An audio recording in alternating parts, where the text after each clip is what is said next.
आप भी बुखार में खा रहे हैं पैरासीटामोल तो आपके लिए खबर सबसे ज्यादा महत्वपूर्ण है। क्या आपको पता है कि पैरासीटामोल की गोलियां टेस्ट में फेल पाई गई हैं? मतलब वो आपके और हमारे लिए सुरक्षित नहीं है। Central Drugs Study Control Organisation यानी CDSCO ने देश में कुछ दवाइयों के सैंपल लिए जिसमें ये दवाइयां फेल हो गई हैं। CDSCO की लिस्ट में कैल्शियम और vitamin D3 supplement, anti diabetes की गोलियां और हाई ब्लड प्रेशर की दवाइयां शामिल हैं। पैरासीटामोल सहित 53 दवाइयां क्वालिटी टेस्ट में फेल पाई गई हैं। इसमें विटामिन, शुगर, ब्लड प्रेशर की दवाइयों के अलावा एंटीबायोटिक्स भी शामिल है। CDSCO ने लिस्ट जारी करके इन दवाइयों पर बैन लगा दिया है। बैन की गई दवाइयों की लिस्ट में दौरे और एंजाइटी में इस्तेमाल की जाने वाली क्लोनाजेपाम टैबलेट्स, दर्द निवारक डिक्लोफेनिक, सांस की बीमारी के लिए इस्तेमाल होने वाली एनब्रोक्सोल, एंटी फंगल फ्लूकोनजोल और कुछ मल्टीविटामिन और कैल्शियम की गोलियां भी।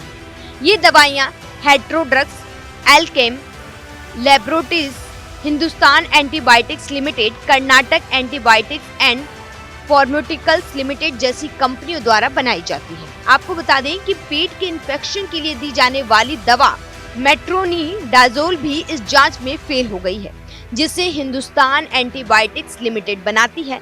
इसी तरह की टोरेंट फार्मास्यूटिकल्स की शेलकाल टैबलेट भी जांच में असफल रही। CDSCO ने 53 दवाइयों की क्वालिटी टेस्ट किया था, लेकिन 48 दवाइयों की ही लिस्ट जारी की है, क्योंकि 53 में से 5 दवाइयां बनाने वाली कंपनियों ने कहा कि ये उनकी मेडिसिन नहीं है, बल्कि मार्केट में उनके नाम से नकली दवाइयां बेची जा रही हैं। इसके बाद उन्हें लिस्ट से हटा दिया गया है। वहीं आपको बता दें कि केंद्र सरकार ने इसी साल अगस्त में 156 फिक्स्ड डोज कॉम्बिनेशन यानी FDC दवाइयों पर प्रतिबंध लगा दिया था। ये आमतौर पर बुखार और सर्दी वाला पेन किलर या मल्टीविटामिन और एंटीबायोटिक्स के रूप में इस्तेमाल की जा रही थी। सरकार ने कहा इनके इस्तेमाल से इंसानों को खतरा होने की आशंका है, इसीलिए देश भर में इन दवाइयों के प्रोडक्शन, कंजम्पशन और डिस्ट्रीब्यूशन पर रोक लगाते हैं। सरकार ने ड्रग्स टेक्निकल एडवाइजरी बोर्ड की सिफारिशों पर यह आदेश जारी किया। बोर्ड ने अपनी रिपोर्ट में कहा कि इन FDC दवाइयों में मौजूदा इंग्रेडिएंट्स का कोई मेडिकल जस्टिफिकेशन नहीं है।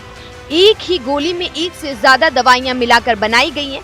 दवाइयां फिक्स्ड डोज कॉम्बिनेशन ड्रग्स मतलब FDC कहलाती है। इन दवाइयों को कॉकटेल ड्रग्स के नाम से भी जाना जाता है। इसी साल मई में राजस्थान में मुख्यमंत्री निःशुल्क दवाई योजना के तहत सप्लाई होने वाली 10 दवाइयों के सैंपल फेल हो गए। राजस्थान मेडिकल सर्विसेज कॉर्पोरेशन यानी IMSC ने 8 कंपनियों की 10 दवाइयों के सैंपल पर रोक लगा दी थी। इन दवाइयों में फंगल इन्फेक्शन में काम करने वाली गोलियां, मलेरिया और गंभीर मरीजों के लिए लगाए जाने वाले इंजेक्शन, आई ड्रॉप और सांस में तकलीफ होने वाले काम में आने वाली दवाइयां भी शामिल थी। तो ऐसे में अगर आप इन तमाम दवाइयों में से कोई भी दवाई लेते हैं तो तुरंत अपने डॉक्टर से कंसल्ट कीजिए और उस दवाई को तुरंत लेना बंद कर दीजिए। Bureau report, news 1 India.